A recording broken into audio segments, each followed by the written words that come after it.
Je suis tombé dans les icônes il y a 40 ans à peu près, et j'en ai fait une centaine, dont 88 sont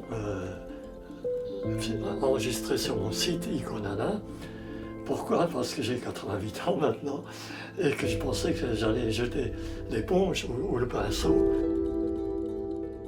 Moi j'ai essayé de peindre dans ma jeunesse, j'ai fait pas mal de tableaux, mais ça ne me satisfaisait pas parce que d'abord je n'avais pas assez de talent pour percer dans ce domaine-là. Par contre, mettre cet art et ses capacités au service de ma foi, c'est dans 40 ans d'atelier chez les orthodoxes qui ont vraiment, je dirais, exprimé leur foi à travers les icônes. Parce que l'icône n'est pas qu'une image religieuse, comme les images de la Renaissance, c'est un objet cultuel et culturel. Et ça doit servir d'une part, quand on fait une célébration collective, donc quand on partage notre foi entre nous, c'est la liturgie, et ça rappelle des événements de la vie de Jésus, des événements même de l'Ancien Testament, de toute cette histoire de Dieu avec les hommes et avec la création.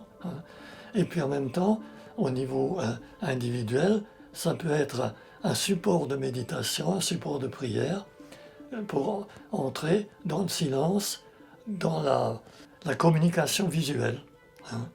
On peut chanter, on peut réciter, mais là on peut aussi utiliser notre vue pour entrer un peu dans ces mystères-là.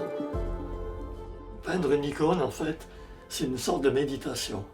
Ça se fait en silence, beaucoup disent que ça se fait en prière. Pour moi, c'est une prière.